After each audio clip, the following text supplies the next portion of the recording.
inzoka bamwe batinya byongeyeho bakayifata nka satani. Hari aho iki kiremwa gifatwa nk'ifunguro ryabo rya buri munsi. Tekereza, mu burasirazuba bwa Afurika hari igihugu kinini gifite amateka akomeye n'imisozi itangaje. Iki gihugu ni Mali. Iyo urebye ku ikarita y'isi, Mali iri hagati mu karere ka Sahel, hagati y'ubutayu bwa Sahara n'ahantu hari ibimera bike. Iyo winjiye imbere muri Mali, ugenda wegera hagati y'igihugu, ugera mu gace kitwa Maputo. Aha ni naho hatangira kugaragara ahantu hihariye cyane hitwa Bandiagara Escarpement. Ni mu musozi muremure cyane umeze nk'urukuta rurerure rufite uburebure burenga kilometero 150 kandi rukazamuka kugera kuri metero zigera kuri 500 uvuye hasi. Iyo urebye kuri ikarita ni nk'umurongo uca mu gihugu hagati ugaragara nkaho watandukanye isi ebyiri. Hasi hari ubutaka bw'umusenyi, hejuru hari imisozi n'udusozi twinshi cyane. Aho kuri urwo rukuta rw'imisozi niho batuye. Abo ni bande? Ntibatuye hasi gusa cyangwa hejuru gusa, ahubwo batuye hagati mu rutare, ku nkengero z'imisozi ndetse no ku mpinga zayo. Ibi byatumye ku ikarita yabo hataba ahantu hagaragara nk'umujyi usanzwe, ahubwo ukabona imidugudu mito mito yakwirakwijwe ku murongo muremure w'imisozi. Wahageze ni kuri Bwami Culture. Aha ni mu kibaya cy'ubwatsi butoshye, aho tuza nka gufata ukuboko tugatemberera n'isi y'ikiremwa muntu, tukareba imico akantu ku kandi. Ariko kandi njye nitwa Fiston Philosophe Kwizera. Ntimukwiye ikaze kuko hano ni iwanyu. Uyu munsi tugiye kwibanda ku badogoni. Abadogoni ni bande? Ni bantu ki? Babayeho bate?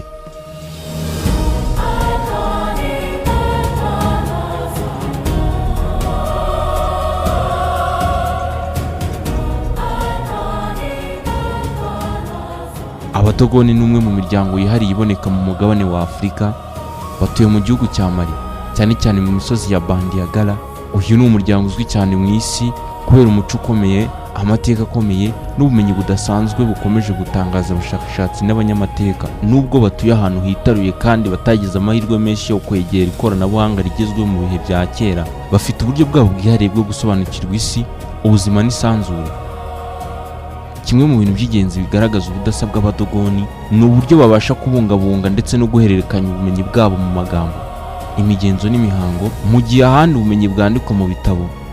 Ku badogoni bwo bwanditswe mu mitwe no mu bikorwa bya buri munsi. Abakuru b'imiryango nibo bafite inshingano zo kurinda aya mabanga, bakigisha abakiri bato mu buryo bwitondewe kandi bwimbitse. Ibi bituma ubumenyi bwabo budatakara nubwo ibisekuru bisimburana. Mu bijyanye n'ubuhanga bwabo budasanzwe, abadogoni bazwi cyane ku bumenyi bw'ikirere bwatangaje isi yose. Bafite ubumenyi ku nyenyeri ya Sirius, aho bavuga ko ifite indi nyenyeri yizengurutse itagaragara n'amaso. Ibi byaje kwemezwa n'ubushakashatsi bwa siyansi mu bihe bya vuba aha, hifashishijwe ibikoresho bihanitse by'ikoranabuhanga. Ikindi gitangaje ni uko abadogoni bari basanzwe babizi kuva na kera, mbere y'uko haba telescope zifite ubushobozi bwo kubipima no kubibona. Ibi byatumye benshi bibaza niba ubumenyi bwabo bwari bushingiye ku bushakashatsi bwabo bwihariye cyangwa niba hari indi nkomoko yabwo itaramenyekana neza. Uretse ku bumenyi bw'ikirere, abadogoni bafite ubuhanga budasanzwe mu by'ubwubatsi. Inzu zabo n'ububiko bw'imyaka byubakwa mu buryo bufite ibisobanuro byimbitse. Ntibubaka gusa ngo batange aho kuba gusa, ahubwo bubamo ibimenyetso bigaragaza uko babona isi n'imibereho yabo. Urugero, hari inzu zubakwa zifite ishusho yihariye igaragaza igitsina gore cyangwa igitsina gabo, bigaragaza uburyo bafata ubuzima nk'ikintu gifite uburinganire n'ubusabane hagati y'ibintu byose bigize isi.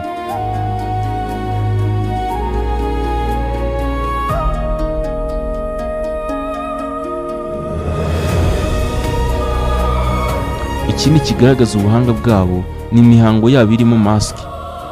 Izi masike si ibikoresho byo kwishimisha gusa, ahubwo ni ibikoresho bifite ubusobanuro bukomeye mu myemerere yabo.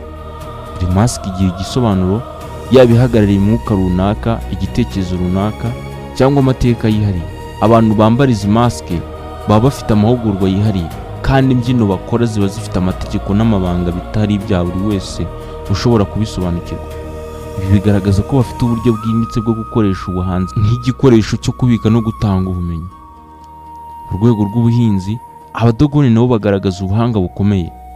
Nubwo batuye ahantu h'imisozi kandi hatagira ubutaka bworoshye, bworoshye bwo guhingamo, bashoboye guhindura aho hantu hakomeye bahabyaza umusaruro. Bakoresha uburyo gakondo bwo kubika amazi no guhinga ibihingwa byihanganira izuba rikabije.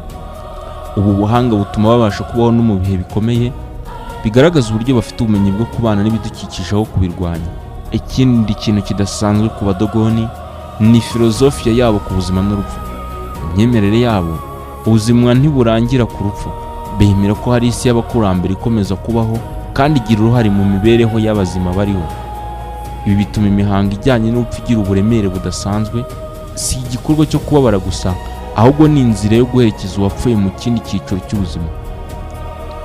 Uburyo bwo kureba ubuzima butuma bagira imyumvire yihariye ku buzima, itandukanye cyane n'iyindi miryango myinshi iri ku isi. Nubwo bafite uwo murage ukomeye, abadogoni bahanganye n'ibibazo by'iki gihe. Isi igenda ihinduka vuba kandi imico gakondo igenda ihura n'igitutu cy'iterambere n'ikoranabuhanga. Abakiri bato bamwe batangiye kuva mu muryango bakajya gushaka ubuzima mu mijyi, aho bahura n'imico mishya itandukanye n'iy'iwabo. Ibi bishobora gutuma hari bimwe mu bimenyetso by'inganzo byabo bigenda bitakara uko imyaka igenda iza. Nyamara hari n'abandi bakomeje guharanira ko uwo muco utazazima, bawusigasira kandi bawumenyekanisha ku isi yose. Abadogoni ni urugero rwiza rw'uko umuco ushobora kuba ku isoko y'ubumenyi bukomeye kandi bwihariye. Ubumenyi bwabo ku nyenyeri, ubuhanga bwabo mu bushakashatsi no mu buhinzi, ndetse n'imyumvire yabo mu buzima, byose bigaragaza ko byinshi ishobora kwigirira ku mico gakondo. Nubwo hari byinshi bidasobanuka neza kuri bo, ikigaragara ni uko bafite umurage ukomeye ukwiye kubahwa ndetse no kurindwa. Abadogoni batwibutsa ko iterambere ridashingiye gusa ku ikoranabuhanga, ahubwo ko n'ubumenyi gakondo bushobora kuba ingenzi mu gusobanukirwa isi dutuyemo.